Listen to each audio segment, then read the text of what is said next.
Hi, welcome back to my channel. I'm Johan, and yes, I do talk about design quite a lot, but it seems as though a lot of people think that what I do on my channel is just interior design, and that's not all. And while that is a big part of it, but in general, I just want to talk about space and how space can enrich and nurture our day-to-day life and how it makes us feel certain things, right? How it transforms our perceptions, what we feel, and how we act. You see, I'm a very routine-oriented person. I do the same thing over and over again. Don't get me wrong, I do get tired of doing the same things, but I also like doing things over and over again. I have my gym routines, I have my breakfast routine, I have my same route that I go to work or to the gym every single day. It brings a sense of rhythm to my day.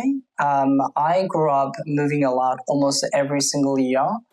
So far, I lived in 5 different countries, span over 4 different continents, and every time I move to a different city, different home, different house, different neighborhood, I have to readapt to a new environment. That could be culturally, socially, environmentally, space-wise, very different. What grounds me, what brings rhythm and sense of belonging has always been creating my own space. And a big part of it is the routine. In other words, ritual. And that's what I want to talk about today. What comes to your mind when you hear the word ritual? Is it the religious ceremony, or is it family tradition, or is it the rite of passage? Be that may be, ritual for me is a repeated action that you do over and over again. And we actually do this quite a lot without us knowing, subconsciously, like putting a mirror next to a closet or by the entrance, right? Because it makes sense. I mean, when you get all dolled up and you want to go outside, you want to check, you want to see how good you look, right? I do that, don't you? That's the core of ritual design. It's functional, personal, and it's intentional. It allows you to do the things with much ease, and it also provides some structure to it so that you don't have to do this as a part of a chore, but it's just something that you do, right? That's what ritual design is about. It's not something that's overly sophisticated, overly complicated. It doesn't have to be flashy, but it has to be functional, and it has to make sense for you. And when space is shaping around your repeated action, your rituals, your routines, in other words, when the space is being personalized, I think that's when people fall in love with their spaces. Certainly for me, that was the case. When I first moved into this apartment, everything was empty, right? There's no designated space for anything. And I was constantly moving things around, and I was always trying to find the right comfortable spot to do a specific task. But when the space is dancing with you, right, it works with you, then you feel finally comfortable in it. And I think that's when you really start appreciating your own space. And that's what ritual design is for me. Designing a space that is functional, intentional, and also personal.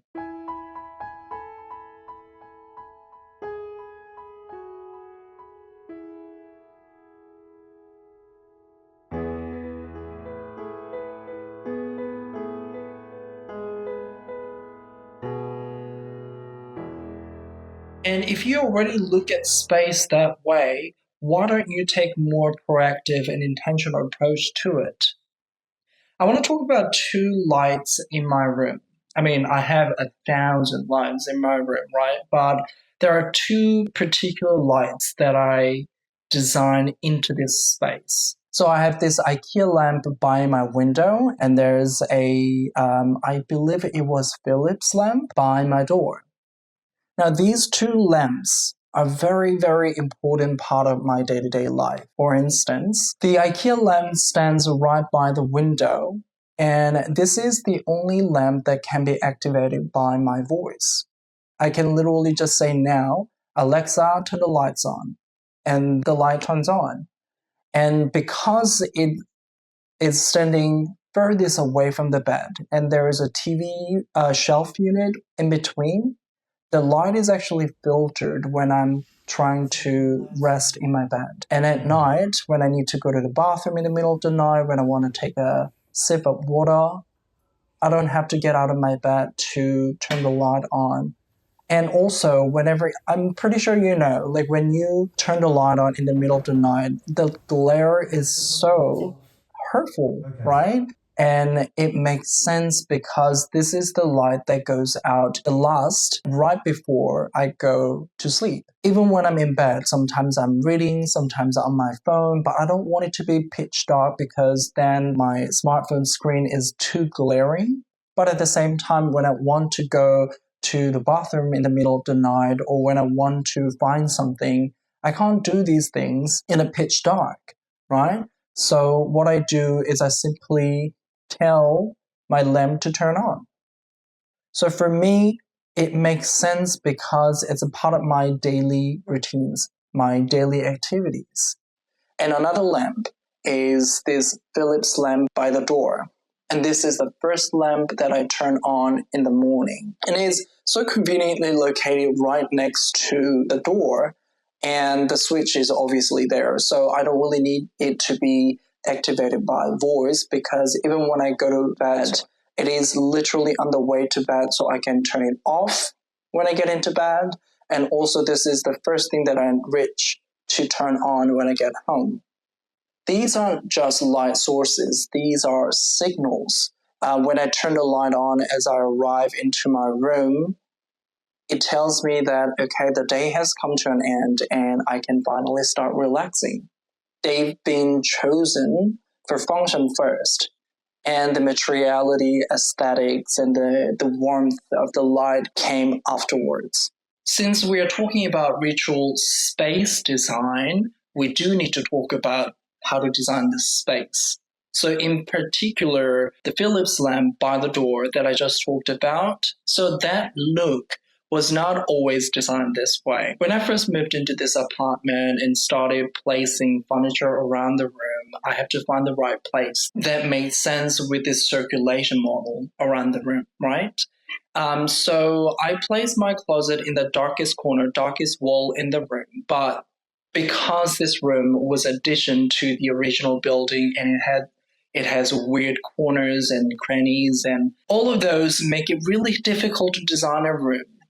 And when I put my closet where it is now, it created this weird narrow triangular corner where it is too narrow to fit any conventional commercial off-the-rack furniture in. The corner stayed empty for a good amount of time, and over time it turned into a landfill, essentially. It was a dumping ground for all the little things like packages, cardboard boxes, plastic bags, or little things that I'm too lazy to take out every single day, start gathering there. It's like a whole trash bus there, and I really hated it because, like, who wants to wake up in the morning, look at the pile of trash, right? And it's not something that I want to look at when I get home either. So I decided to turn this space, turn this corner into something more useful, functional, and more aesthetic too, while at that. But because of the tight nature of the space, I don't really have a lot of options, so I had to be creative. And I wanted to be functional and also this space to be significant enough that it signals my arrival into my sanctuary, my privacy. In that case, because it's right next to the door, it should have some kind of shelf that will catch pretty much everything from keys to tchotchkes to little things that I need before heading out, like lip balm, for instance. So it needs a shelf, but because it's the darkest corner of the room and I want it to have a significant presence, it needs a beautiful lamp. But I could have easily gotten myself a one of those lamps, standing lamps with shelves, and it would have fitted into the space perfectly. But is it beautiful? Maybe. But it was not majestic enough. It was not a wow factor. It's not an X factor. It was nothing. It works, but that's about it. I could choose convenience over aesthetic for sure, and it would have functioned, but then it wouldn't have signaled my brain that I have arrived home. What I really wanted to create was this sense of arrival, right? When you come home, you put the keys down, hang your clothes. I wanted to create this entrance, even though this is a tiny, tiny apartment and I can't have a foyer. But living big in a small space isn't about actually having space, but working with the space. And I had this tiny nook opportunity that I can turn into something special. And for me to actually love the space, I knew that it has to be the right aesthetic. And because the way the space was formed by the placement of the furniture, I knew that it has to be more like a column, like a pillar that anchors the space, right? So I thought of it as a two-piece project that work together. Essentially a side table with a pendant lamp that comes down to about the eye level, which if you are considering to put a pendant lamp in the corner of a room, it is always really good idea to put it at an eye level instead of above. That way the light is not an overhead light and it is softer. It kind of emphasizes the corner a lot better.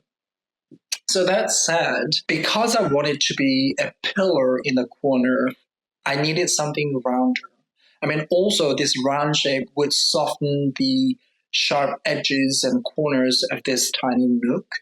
So I looked at a lot of different options and I literally went through dozens of different side tables of different shapes, sizes, heights.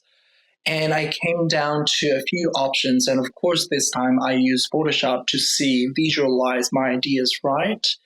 And there were good options, but again, because I was buying them secondhand, not always can I get something that I liked 100%.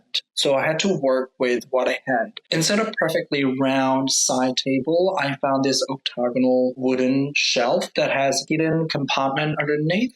That way I could put a lot of tchotchkes and keys underneath it without it being on full display at all time. And also I could utilize the surface, the countertop, as a exhibition space as well. I also wanted this side table's form to be echoed all the way up to the lamp as well. So the lamp has to be a round shape. But because the materiality of the wooden side table is warm, saturated, dark-hued wood tone, I needed the light to kind of counterbalance. So I opted for a milky frosted glass. Ideally, I wanted the lampshade to be glossy too. I didn't want it to be matte, but the one that I wanted was like, even for like a second-hand price was like 600 euros, and I felt like that was a little too much. So I chose something that still work with the design elements that I have and meet all the necessary requirements of my design aesthetic. And in the center space, I sometimes put like a human bust there. Other times when I feel like it, I get myself a bouquet of flower and do a floral arrangement, especially when I have a dinner party. It just really brightens the space. And I can also bring in some nature and season into my space, which I love. Now, this nook is the first thing that I see as I arrive.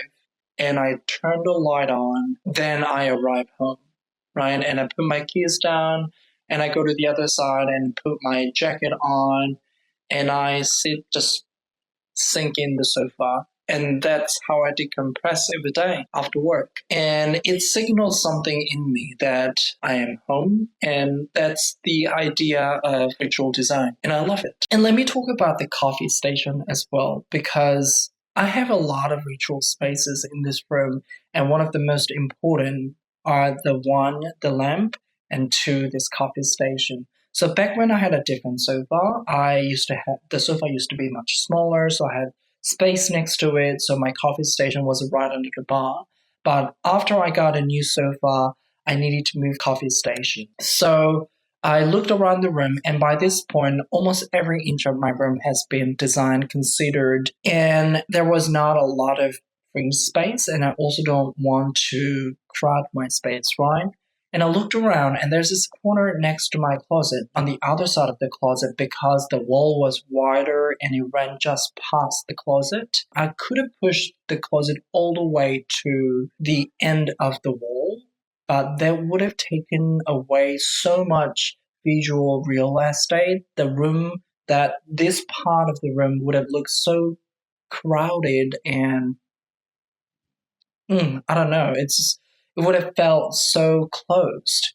And I wanted open, airy, cozy room. So I decided to bring in a low-rise shelf unit that I can use as a coffee station. And this would allow me to create this setback effect in this corner. That way, the visual real estate is intact. There's still a lot of space where my eyes will wander into, but I can still utilize the understorage as well as a countertop as my coffee station.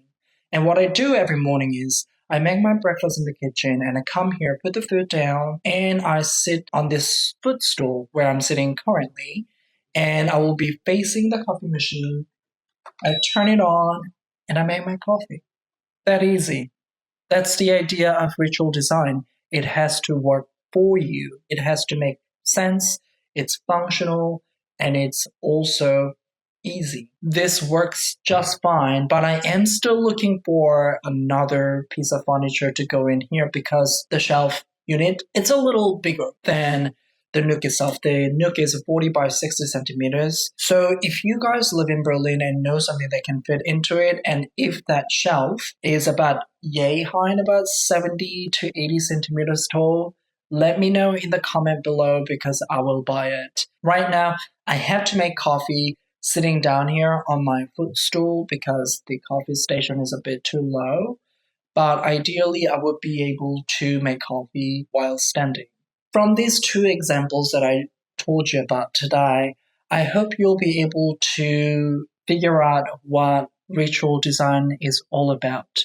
Ritual design is never something flashy. Some people might not even notice, especially if you don't live here. But you see it and you appreciate it. And when space is working with you and dances with you, I think that's when people start appreciating their space more.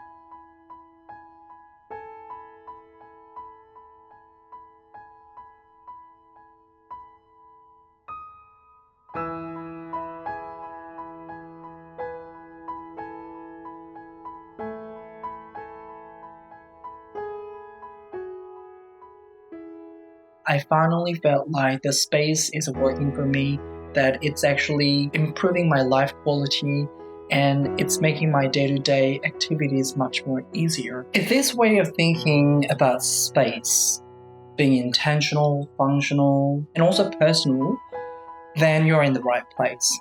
So give me a follow, subscribe, and leave in the comment. I'd love to hear what little rituals you have designed into your space. I would love to hear more what you think about this design philosophy of mine. I guess that's it for me today. I promise you that I will try to upload my guest room videos soon. I'm still trying to get all the right elements in there, but I have a half mind that maybe I could just start filming and then taking you guys along so that you can really see the transformation of the space as well. But until then, I wish you a good day and I hope to see you guys next time. Alright, ciao ciao. Bye.